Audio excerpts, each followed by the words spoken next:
Alain, propos sur la religion. Christianisme et socialisme. Chrétien sans savoir qu'il l'est, voilà le socialiste. Je ne sais. Je pense à tant de conciliateurs qui appliquaient une pauvre méthode trop connue. Retenons ce qui nous unit, oublions ce qui nous divise. Pour mon compte, je n'ai jamais vu aucun bien ni aucun progrès sortir de la conciliation. C'est plutôt la commune sottise que la commune sagesse qui se trouve rassemblée par ce moyen. J'attends quelque chose de mieux des oppositions, surtout fortement posées. C'est pourquoi je repousse ce mélange sans saveur, où socialisme et christianisme perdent chacun leur vertu propre. Ce qui est commun aux deux et à toutes les doctrines pratiques, c'est le bien, faible abstrait qui ne résout rien. Le socialisme me paraît essentiellement politique, en ce qu'il espère beaucoup de l'organisation. La coopérative est une expérience où le socialiste reprend des forces, ayant pu constater et constatant chaque jour que la seule participation à ce raisonnable système donne à chacun un peu plus de tempérance, d'ordre et de sagesse politique. En partant de là, je dirais même que l'esprit socialiste cherche toujours à modifier l'ordre humain en le prenant par le bras, ou par le dessous. Par exemple, n'attendons point que l'ouvrier ait le goût de l'étude pour lui donner des loisirs. N'attendons point que l'instruction et la culture de tous réalisent un ordre politique meilleur. Mais faisons agir les intérêts. Changeons d'après cela l'ordre politique. L'instruction et la culture de tous en résulteront. Il faut d'abord modifier les conditions du travail, qui portent tout le reste. Idée puissante qu'il faut se garder d'affaiblir. L'idée chrétienne y est tout à fait contraire.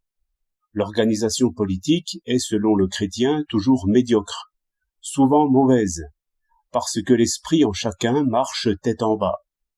Il faut premièrement redresser l'individu, afin qu'il juge bas ce qui est bas et vénérable ce qui est vénérable. Quand la notion des valeurs sera rétablie, quand le jugement individuel regardera à ce qui est précieux dans l'homme, alors la loi de police, toujours extérieure et méprisable, sera passable, et c'est tout ce qu'elle peut être. Chacun doit donc prendre pour fin son propre salut, se garder de vanité, de colère et de convoitise.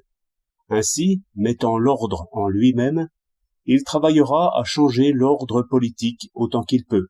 Et la lettre ici n'importe guère. Toute constitution est bonne par l'esprit, mauvaise par la lettre. Tel est le mouvement évangélique, au regard de quoi tout socialisme est un pharisaïsme sauvé. Deux vues sur la guerre. Le socialiste dit « Organisez la production selon la justice et il n'y aura plus de guerre ».